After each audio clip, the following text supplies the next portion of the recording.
ಕೆಲವೊಂದು ವಿಷಯದಲ್ಲಿ ನಿರ್ಧಾರಗಳನ್ನ ತಗೊಳ್ಳುವಾಗ ಇದನ್ನ ಮಾಡ್ಬೇಕಾ ಬೇಡವಾ ಅನ್ನೋ ಗೊಂದಲದಲ್ಲೇ ಆ ಯೋಚನೆಯಲ್ಲೇ ಸಿಕ್ಕಾಕೊಂಡಿರ್ತೀವಿ. ಬಟ್ ನಿನ್ನೆ ನಾನಾ ನಿರ್ಧಾರನ ಮಾಡದೆ ಹೋಗಿದ್ರೆ ಇಂಥ ಒಂದು ಎಕ್ಸ್ಪೀರಿಯನ್ಸ್ನ ಡೆಫಿನೆಟ್ಲಿ ಮಿಸ್ ಮಾಡ್ಕೋತಾ ಇದ್ದೆ.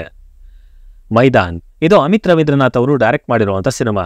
ಹಾಗೆ ಇದು ಭಾರತದ ಫುಟ್ಬಾಲ್ ತಂಡ ತನ್ನ ಸ್ವರ್ಣಯುಗದಲ್ಲೇನಿತ್ತು ಅದರ ಬಯೋಗ್ರಫಿ ಕೂಡ ಹೌದು. Syed Abdul Rahim Indian football coach 1951ರಿಂದ 62.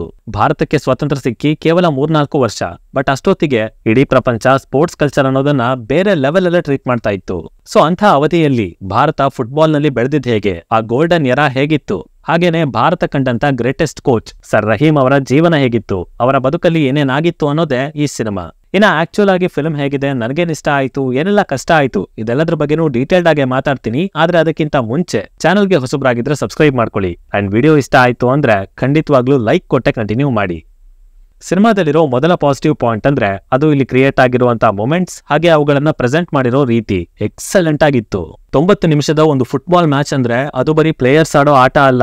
ಆ ಪ್ರೆಷರ್, ಟೆನ್ಷನ್ ಗ್ರೌಂಡ್ ಒಳಗೂ ಇರುತ್ತೆ, ಗ್ಯಾಲರಿಯಲ್ಲಿ ಕೂತಿರೋ ಒಬ್ಬೊಬ್ಬ ಪ್ರೇಕ್ಷಕನಲ್ಲೂ ಮನೆ ಮಾಡಿರುತ್ತೆ. ಇಷ್ಟಲ್ಲದೆ ಅಲ್ಲಿನ ಕಮೆಂಟೇಟರ್ಸ್, ಆ ಕಾಲಘಟ್ಟ ಮನೆಯವರೆಲ್ಲ ಒಟ್ಟಿಗೆ ಕೂತು ರೇಡಿಯೋದಲ್ಲಿ ಕಮೆಂಟ್ರಿ ಕೇಳೋದು, ಲೈಕ್ ಒಂದು ಪಂದ್ಯ ಅಂದ್ರೆ ಅದರಲ್ಲಿ ಎಷ್ಟೋ ಜನರ ಭಾವನೆ ಅಡಗಿರುತ್ತೆ ಅನ್ನೋದನ್ನ ತುಂಬಾ ಚೆನ್ನಾಗಿ ಪೋರ್ಟ್ರೆ ಮಾಡಿದ್ದಾರೆ. ಬಯೋಗ್ರಫಿ ಅಂದಾಗ ನರೇಷನ್ ಮತ್ತೆ ಎಸ್ಟಾಬ್ಲಿಷ್ಮೆಂಟ್ಸ್ ತನ್ನದೇ ಆದ ಸಮಯನ ತಗೊಳ್ತವೆ. ದಟ್ಸ್ ಫೇರ್, ಬಿಕಾಸ್ ನಡೆದಿರೋದೇನು, ಅಲ್ಲಿನ ಇಂಪಾರ್ಟೆಂಟ್ ಎಲಿಮೆಂಟ್ಸ್ ಏನು ಅನ್ನೋದನ್ನ ಇದ್ದಾಗೆ ತೋರಿಸ್ಬೇಕಲ್ವಾ. ಹಾಗಾಗಿ ಸಿನಿಮಾ ಸ್ಲೋ ಅನ್ಸಿದ್ರು ಪರ್ಸನಲಿ ನನಗಷ್ಟು ತೊಂದರೆ ಕೊಡೋದಿಲ್ಲ. ಇನ್ನು ಈ ಸಿನಿಮಾದಲ್ಲಿ ಮೊದಲ 40ರಿಂದ 45 ನಿಮಿಷ ಏನಿದೆ ಅಲ್ಲಿ ಒಂದಷ್ಟರ ಮಟ್ಟಿಗೆ ನಾವೇ ಇನ್ವೆಸ್ಟ್ ಆಗ್ಬೇಕು. But after that real events ಅಂತ ಏನ್ ಸ್ಟಾರ್ಟ್ ಆಗತ್ತಲ್ಲ, ಅಲ್ಲಿಂದ ಸಿನಿಮಾ ಎದ್ದು ಓಡೋದಕ್ ಶುರು ಆಗುತ್ತೆ. ಸ್ಪೆಷಲಿ ಆ ರೋಮ್ ಒಲಿಂಪಿಕ್ಸ್ ನ ಸನ್ನಿವೇಶಗಳು, ಫ್ರಾನ್ಸ್ ಜೊತೆ ಡ್ರಾ ಮಾಡ್ಕೊಳ್ಳೋ ಮಟ್ಟಿಗೆ ಭಾರತ ಪ್ರದರ್ಶನ ಕೊಟ್ಟಾಗ ಅಲ್ಲಿ ಸಿಕ್ಕಂತ ಅಪ್ರಿಸಿಯೇಷನ್, 1.5 ಲಕ್ಷ ಜನ ಸ್ಪೆಕ್ಟೇಟರ್ಸ್ ಎದ್ದು ನಿಂತು ಇಂಡಿಯಾ ಇಂಡಿಯಾ ಅಂತ ಅಪ್ಲೋಸ್ ಮಾಡಿದ್ದು, ಆ whole scenario literally goosebumps ಅಂತ ಹೇಳ್ತೀನಿ. ಇನ್ನು ಅಲ್ಲಿಂದ ಶುರು ಆಯ್ತು ಅಂದ್ರೆ ಸಿನಿಮಾ ಮತ್ತೆಲ್ಲೂ ನಿಲ್ಲೋದೇ ಇಲ್ಲ. ಲೆಕ್ಕಕ್ಕೆ 3 ಅವರ್ ಸಿನಿಮಾ ಇರ್ಬೋದು, ಬಟ್ ಹೇಳಿದ್ನಲ್ಲ ಫಸ್ಟ್ 40-50 ಮಿನಿಟ್ಸ್ ಇನ್ವೆಸ್ಟ್ ಆಗ್ಬೇಕು. ಆನಂತರ ಸಿನಿಮಾ ಮುಗ್ದಿದ್ದು ಗೊತ್ತಾಗಲ್ಲ, ಅಷ್ಟು ಗ್ರಿಪ್ಪಿಂಗ್ ನರೇಷನ್ ಇಲ್ಲಿದೆ. ಎರಡನೇದಾಗಿ ಇದರ ಬ್ಯಾಕ್ಗ್ರೌಂಡ್ ಸ್ಕೋರ್ ಮತ್ತೆ ಮ್ಯೂಸಿಕ್ ಚಚ್ಚಿ ಬಿಸಾಕಿದರೆ AR ರೆಹಮಾನ್ ಅವರು. ಪ್ರತಿ ಸನ್ನಿವೇಶದಲ್ಲೂ ಎಮೋಷನ್ಸ್ ಇದೆ, ಅದು ಬೇರೆ ಬೇರೆ ರೀತಿಯಲ್ಲಿ ವ್ಯಕ್ತ ಆಗ್ತಾ ಹೋಗ್ತಿರತ್ತೆ. ಮೈನ್ಲಿ ಬಯೋಗ್ರಫಿ ಆಗಿರೋದ್ರಿಂದ ಕ್ಯಾರೆಕ್ಟರ್ಸ್ಗೆ ಒಂದು ಟೋನ್ ಅನ್ನೋದು ಸೆಟ್ ಆಗಿರುತ್ತೆ. ಸೊ ಅದನ್ನ ಎಲಿವೇಟ್ ಮಾಡೋದಕ್ಕೆ ಅನ್ವಾಂಟೆಡ್ ಸೀಕ್ವೆನ್ಸ್ ಗಳ ಮೊರೆ ಹೋಗಿಲ್ಲ, ಜಸ್ಟ್ BGM ಇಂದಾನೆ ಆ ಕೆಲ್ಸನ ಮಾಡಿದ್ದಾರೆ. ಈವನ್ ಕಮೆಂಟ್ರಿ ಮಧ್ಯನೂ ಮ್ಯೂಸಿಕ್ ಹಾಕಿ ಆ ಗೇಮ್ ಅನ್ನೋದನ್ನ ಆದಷ್ಟು ಎಂಗೇಜಿಂಗ್ ಮಾಡೋದಕ್ಕೆ ನೋಡಿದ್ದಾರೆ.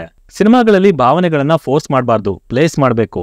ಅಂಡ್ ಕಂಟೆಂಟೇ ಇಷ್ಟು ಪವರ್ಫುಲ್ ಆಗಿದ್ದಾಗ ಅದಕ್ಕೆ ಒಂದು ಡೈರೆಕ್ಷನ್ ಕೊಡ್ಬೇಕಿತ್ತು ಅಷ್ಟೇ. ಬಟ್ ಅದನ್ನ ಸೇರಿ ಈ ಲೆವೆಲ್ ಮ್ಯೂಸಿಕ್ ಕೊಟ್ರಲ್ಲ, ಅಲ್ಲೇ ಇದರ ಎಕ್ಸ್ಪೀರಿಯನ್ಸ್ ಡಬಲ್ ಆಗೋಯ್ತು. ಇನ್ನು ಪರ್ಫಾರ್ಮೆನ್ಸಸ್ ಕಡೆ ಬಂದ್ರೆ ಅಜಯ್ ದೇವ್ಗನ್ ಅವ್ರಿಗೆ ಈ ಸಿನಿಮಾ, ಈ ಪಾತ್ರ ಹೇಳು ಮಾಡಿಸ್ತಾಗಿತ್ತು. ಮುಖ್ಯವಾಗಿ ಆ ಕ್ಯಾರೆಕ್ಟರ್ಗಿರೋ ಸಟಲ್ನೆಸ್, ಅದನ್ನ ಪರ್ಫಾರ್ಮೆನ್ಸ್ ಮೂಲಕ ಅವರು ಎಕ್ಸಿಕ್ಯೂಟ್ ಮಾಡಿರೋ ರೀತಿ.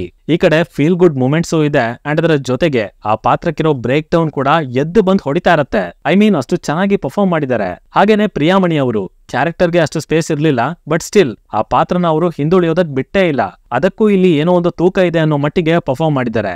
ಆಲ್ಸೋ ಕೋಚ್ ಮಗನಾಗಿ ಹಕೀಂ ಕ್ಯಾರೆಕ್ಟರ್ ಅದು ಕೂಡ ಚೆನ್ನಾಗಿತ್ತು. ಸ್ಪೆಷಲಿ ಅಪ್ಪನಿಗೆ ಈ ರೀತಿ ಆಯ್ತಲ್ಲ ಅನ್ನೋದು ಗೊತ್ತಿದ್ರು ಕೂಡ ಒಂದು ಮೆಚೂರ್ ಡಿಸ್ಕಷನ್ ಬರುತ್ತೆ ಪ್ರೀ ಕ್ಲೈಮ್ಯಾಕ್ಸ್ ಅಲ್ಲಿ, ಅದು ಮಾತ್ರ ಸೂಪರ್ಬ್. ಇನ್ನು 1960s ಫೀಲ್ ಕೊಡೋದಕ್ಕೆ ಇವರು ಬಳಸಿರುವಂತ ಎಲಿಮೆಂಟ್ಸ್, ವರ್ಲ್ಡ್ ಬಿಲ್ಡಿಂಗ್, ಸ್ಟ್ರೀಟ್ಸ್ ಇಂದ ಹಿಡಿದು ಕಾಸ್ಟ್ಯೂಮ್ ವರ್ಗು, ಫುಟ್ಬಾಲ್ ಗ್ರೌಂಡ್, ಅದರ ಆಂಬಿಯನ್ಸ್, ಆಕ್ಸೆಸರೀಸ್, ಅವ್ರು ಹಾಕುವಂತ ಶೂಸ್, ಯೂಸ್ ಮಾಡುವಂತ ಫುಟ್ಬಾಲ್, ಲೈಕ್ ಪ್ರತಿಯೊಂದನ್ನು ರಿಚ್ ಆಗಿ ಕಟ್ಕೊಟ್ಟಿದ್ದಾರೆ. ಅಂಡ್ ಅವುಗಳೆಲ್ಲ ಅಷ್ಟೇ ಅಥೆಂಟಿಕ್ ಆಗಿ ಕಾಣ್ತಿರ್ತವೆ. ಇನ್ನು ಸಿನಿಮಾ ಬಂದು ಸ್ಪೋರ್ಟ್ಸ್ ಬಯೋಗ್ರಫಿ ಆಗಿದ್ರು ಕೂಡ ಅಲ್ಲಿ ಡ್ರಾಮಾ ಅನ್ನೋದಕ್ಕೆ ಹೆಚ್ಚಿನ ಇಂಪಾರ್ಟೆನ್ಸ್ ಸಿಕ್ಕಿದೆ. ಫುಟ್ಬಾಲ್ ಫೆಡರೇಷನ್, ಅಲ್ಲಿನ ರಾಜಕೀಯ, ಈ ಕಡೆ ಪಶ್ಚಿಮ ಬಂಗಾಳದವರ ಡಾಮಿನೆನ್ಸ್, ಜರ್ನಲಿಸ್ಟ್ ಗಳಿಗೆ ಇದ್ದಂತ ಪವರ್, ಹೀಗೆ ಕಾನ್ಸಿಕ್ವೆನ್ಸ್ ಗಳನ್ನ ಅವುಗಳು ಹೇಗಿದ್ವೋ ಹಾಗೆ ತೋರಿಸಿದ್ದಾರೆ, ವಿಚ್ ವಾಸ್ ಬ್ರಿಲಿಯಂಟ್. ಅಂಡ್ ಆ ಲೆಕ್ಕದಲ್ಲಿ ಸಿನಿಮಾದಲ್ಲಿನ ಕಾಸ್ಟಿಂಗ್ ಸಖತ್ತಾಗಿತ್ತು. ಸ್ಪೆಷಲಿ ಮುರಾರ್ಜಿ ದೇಸಾಯಿ ಅವರ ಪಾತ್ರ, ಶುಭಾಂಕರ್ ಹೊಟ್ಟೆ ಹುರಿ ಪಟ್ಕೊಳ್ಳೋ ಜರ್ನಲಿಸ್ಟ್ ಅವರ ಪಾತ್ರ, ಅದಕ್ಕಿರೋ ಟ್ರಾನ್ಸಿಷನ್, ಅಷ್ಟೇ ಅಲ್ಲದೆ ಪ್ಲೇಯರ್ಸ್ ನ ಕೂಡ ಸಾಲಿಡ್ ಆಗಿ ಕಾಸ್ಟ್ ಮಾಡಿದರೆ ಇಷ್ಟ ಆಗೋಯ್ತು. ಇನ್ನು ಥಿಯೇಟರ್ ಅನ್ನೋದು ಸ್ಟೇಡಿಯಂ ಆಗಿ ಬದಲಾಗೋದಕ್ಕೆ ಮ್ಯೂಸಿಕ್ ಹೆವಿ ಕೆಲಸ ಮಾಡಿದೆ ನಿಜ, ಆದ್ರೆ ಅದರ ಜೊತೆಗೆ wide angle shots, making quality, ಸೆರೆ ಹಿಡಿದಿರೋ ಫ್ರೇಮ್ಗಳು, ಪರ್ಟಿಕ್ಯುಲರ್ಲಿ ಫುಟ್ಬಾಲ್ ನ ಡ್ರಿಬಲ್ ಮಾಡುವಾಗ ಅದನ್ನ ಒಂದೇ ಟೇಕಲ್ ಕವರ್ ಮಾಡಿದರೆ ಲೈಕ್ ಕ್ರೇಜಿ ಆಗಿತ್ತು ಮಾತ್ರ ಆ ಶಾಟ್ ನ ನೋಡೋದಕ್ಕೆ. ಇದರ ಹೊರತಾಗಿ ಇಂಟರ್ನಲ್ ಪಾಲಿಟಿಕ್ಸ್ ನ ಹ್ಯಾಂಡಲ್ ಮಾಡಿದಂತ ರೀತಿ, ಡೆಮೋಕ್ರಸಿ, ಅಪ್ಪ ಮಗನ ಎಮೋಷನ್ಸ್, ಹಂತವಾಗಿ ಡಿಟರಿಯೋರೇಟ್ ಆಗ್ತಿದ್ದಂತ ಕೋಚ್ ರಹೀಂ ಅವರ ಬದುಕು, ಅಂಡ್ ದೆನ್ ಆ ಕ್ಲೈಮ್ಯಾಕ್ಸ್, ಲೈಕ್ ಒಂದ್ಸಲ ನಾವೇ ಆ 60s ಹೋಗಿ ಆ ಗ್ಯಾಲರಿ ಒಳಗೆ ಕೂತ್ಕೊಂಡು ನಮ್ಮ ಲೆಜೆಂಡರಿ ಪ್ಲೇಯರ್ಸ್ ನ ನೋಡ್ತಿದೀವಿ ಅಂತ ಅನ್ಸ್ಬಿಡತ್ತೆ. ಹಂಗೆ 64 ವರ್ಷದ ಹಿಂದೆ ಏಷ್ಯನ್ ಗೇಮ್ಸ್ ಗೆದ್ದಂತ ನಮ್ಮ ದೇಶ, ಇಷ್ಟು ಚೆನ್ನಾಗಿ ಆಡ್ತಿದ್ದಂತ ನಮ್ಮ ತಂಡ, ಬ್ರೆಜಿಲ್ ಆಫ್ ಏಷ್ಯಾ ಅಂತ ಕರೆಯಲ್ಪಟ್ಟಿದ್ದ ನಮ್ಮ ಭಾರತ, ಇವತ್ತು ಒಲಿಂಪಿಕ್ಸ್ಗೆ ಸೆಲೆಕ್ಟ್ ಆಗೋದಕ್ಕೂ ಕಷ್ಟಪಡ್ತಿದೆ ಅನ್ನೋದನ್ನ ನೆನೆಸ್ಕೊಂಡ್ರೇನೆ ಬೇಜಾರಾಗತ್ತೆ. ಸಿನಿಮಾದಲ್ಲಿ ನೆಗೆಟಿವ್ಸ್ ಅಂತ ಹೆಚ್ಚೇನೂ ಇರ್ಲಿಲ್ಲ, ಆದ್ರೆ ಫಸ್ಟ್ ಹಾಫ್ ಏನಿದೆ ಅದು ಒಂಥರ ಬಂಚ್ ಆಫ್ ಇವೆಂಟ್ಸ್ ರೀತಿ ಹೋಗ್ತಾ ಇರುತ್ತೆ, ಅಷ್ಟು ಬೇಗ ಕನೆಕ್ಟ್ ಆಗೋದಿಲ್ಲ ಅಂಡ್ ತುಂಬಾನೇ ಡಿಸ್ಕಂಟಿನ್ಯೂಟಿ ಇದೆ ಅಂತಾನೂ ಅನ್ಸುತ್ತೆ. ಮೇ ಬಿ ಅದನ್ನ ಕಂಪ್ರೆಸ್ ಮಾಡಿ ಬರ್ಕೊಳ್ಳುವಾಗ ಆ ಟೈಮ್ ಲೈನ್ ನಲ್ಲಿ ಮುಖ್ಯವಾದ ವಿಷಯಗಳೇನು ಇರ್ಲಿಲ್ಲ ಅಂತ ಅನ್ಕೋತೀನಿ. ಬಟ್ ಸ್ಟಿಲ್ ಎಸ್ಟಾಬ್ಲಿಷ್ಮೆಂಟ್ಸ್ ಇನ್ನೂ ಚೆನ್ನಾಗಿ ಬರ್ಬೇಕಾಗಿತ್ತು. ಇನ್ನ ಸ್ಟಾರ್ಟಿಂಗ್ ಅಲ್ಲಿ ಟೀಮ್ ಕಟ್ಟುವಾಗ ರಹೀಂ ಸರ್ ಒಂದ್ಸಲ ಬಾಂಬೆಗೆ ಹೋಗ್ತಾರೆ. ಅಲ್ಲಿ ಆ ಗ್ರೌಂಡ್ ಅಲ್ಲಿ ಕವರ್ ಆಗುವಂತ ವಿಜುವಲ್ಸ್, ಅದರ CGI ಎಫೆಕ್ಟ್ ಯಾವುದು ಕೂಡ ನ್ಯಾಚುರಲ್ ಆಗಂತ ಅನ್ಸಲ್ಲ. ಅಂಡ್ ಇಷ್ಟು ಬಜೆಟ್ ಹಾಕಿನೂ ಅದನ್ನ ಹಾಗೆ ಬಿಟ್ಟಿದ್ದಾರೆ, ರೆಕ್ಟಿಫೈ ಮಾಡಿಲ್ಲ ಅಂದ್ರೆ ದಟ್ಸ್ ಬಿಗ್ಗೆಸ್ಟ್ ನೆಗೆಟಿವ್. ಹಾಗೇನೆ ಸಿನಿಮಾ 3 ಗಂಟೆ ಇದ್ರೂ ಕೂಡ ಇಲ್ಲಿ ಎಷ್ಟೋ ವಿಚಾರಗಳನ್ನ, ಎಷ್ಟೋ ಕ್ಯಾರೆಕ್ಟರ್ಗಳನ್ನ ಹಾಗೆ ಬಿಟ್ಬಿಟ್ಟಿದ್ದಾರೆ, ಎಕ್ಸ್ಪ್ಲೋರ್ ಮಾಡ್ಲಿಲ್ಲ ಅಂತ ಒಪಿನಿಯನ್ ಬರುತ್ತೆ. ಅದು ಸಹಜ, ತಪ್ಪೇನಿಲ್ಲ. ಸೇಮ್ ಕೇಸ್ 83 ಸಿನಿಮಾ ನೋಡಿದಾಗ್ಲೂ ಅನ್ಸಿತ್ತು. ಆದ್ರೆ ಇಷ್ಟು ದೊಡ್ಡ ಟೈಮ್ ಪೀರಿಯಡ್ ಅನ್ನ ತಗೊಂಡಾಗ, ಇಷ್ಟೊಂದು ಕ್ಯಾರೆಕ್ಟರ್ಗಳನ್ನ ಕವರ್ ಮಾಡ್ಬೇಕು ಅಂದಾಗ ಎಲ್ಲದನ್ನು ಬರೀ 3 ಗಂಟೆ ಸಿನಿಮಾದಲ್ಲಿ ಹೇಳೋದು ತುಂಬಾನೇ ಕಷ್ಟ. ಆದ್ರೂ ಅದನ್ನ ಇಷ್ಟು ಕನ್ಸ್ಟ್ರಕ್ಟಿವ್ ಆಗಿ, ಇಷ್ಟು ಚೆನ್ನಾಗಿ ಪ್ರೆಸೆಂಟ್ ಮಾಡಿದಾರಲ್ಲ, ಆ ಒಂದು ಎಫರ್ಟ್ ನ ಅಪ್ರಿಶಿಯೇಟ್ ಮಾಡ್ಲೇಬೇಕು. ಇದು ಬಿಟ್ರೆ ಸ್ಪೋರ್ಟ್ಸ್ ಡ್ರಾಮಾಗಳು ನಮ್ಮಲ್ಲಿ ಅತಿ ಹೆಚ್ಚಾಗಿ ಬರೋದ್ರಿಂದ, ಆ ರೀತಿ ಸಿನಿಮಾಗಳನ್ನ ನೋಡಿರೋದ್ರಿಂದ ಇದೇನಂತ ಸ್ಪೆಷಲ್ ಅನ್ಸಲ್ಲ. ಸೇಮ್ ಟೆಂಪ್ಲೇಟ್ ಅಲ್ಲೇ ಇದೆ. ಲೈಕ್ ಕನ್ಸಿಸ್ಟೆಂಟ್ ಆಗಿ ಸೋಲ್ತಾ ಬರೋ ಒಂದು ತಂಡ, ಅದಕ್ಕೆ ಹೀರೋ ರೀತಿ ಎಂಟ್ರಿ ಕೊಡೋ ಕೋಚ್, ಆಮೇಲೆ ಟೂರ್ನಮೆಂಟ್ ಅನ್ನೇ ಗೆಲ್ಲೋದು. ಇದನ್ನೆಲ್ಲ ಎಷ್ಟು ಸಲ ನೋಡಿಲ್ಲ ಅನ್ನೋರ್ಗೆ ಇದು 10ರಲ್ಲಿ 11 ಅಂತಾನೂ ಅನ್ನಿಸ್ಬೋದು. ಆದ್ರೆ ಅದರ ಹೊರತಾಗಿ ಸಿನಿಮಾದಲ್ಲಿ ಹೇಳ್ಕೊಡೋ ತರ ಮೇಜರ್ ನೆಗೆಟಿವ್ಸ್ ಇರ್ಲಿಲ್ಲ. ಸೊ ಟೋಟಲ್ ಆಗಿ ಸಿನಿಮಾ ಚೆನ್ನಾಗಿದೆ. ಬರೀ ಚೆನ್ನಾಗಿದೆ ಅಲ್ಲ, ಇಟ್ಸ್ ಅ ಗ್ರೇಟ್ ವಾಚ್. ಹಿಸ್ಟ್ರಿನ ಮ್ಯಾನಿಪುಲೇಟ್ ಮಾಡ್ಲಿಲ್ಲ, ಅಥೆಂಟಿಕ್ ಆಗಿ ಇಟ್ಟಿದ್ದಾರೆ. ಪರ್ಫಾರ್ಮೆನ್ಸಸ್ ನ್ಯಾಚುರಲ್ ಆಗಿದೆ ಅಂಡ್ ಥಿಯೇಟ್ರಿಕಲ್ ಎಕ್ಸ್ಪೀರಿಯನ್ಸ್ ಮಾತ್ರ ಕ್ರೇಜಿ ಅಂತ ಹೇಳ್ತೀನಿ. ಇನ್ನ ಫ್ಯಾಮಿಲಿ ಜೊತೆ ನೋಡ್ಬೋದಾ ಅಂದ್ರೆ ಆರಾಮಾಗಿ ನೋಡ್ಬೋದು, ಪ್ರತಿಯೊಬ್ರು ಕೂತು ಎಂಜಾಯ್ ಮಾಡ್ಬೋದಾದಂತ ಸಿನಿಮಾ ಇದಾಗಿದೆ.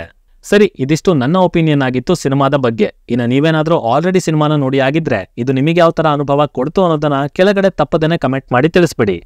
ಕಮೆಂಟ್ ಮಾಡಿ, ಡಿಸ್ಕಷನ್ಸ್ ಮಜವಾಗಿರುತ್ತೆ. ಸೈನಿಂಗ್ ಆಫ್, ಲಿಖಿತ್.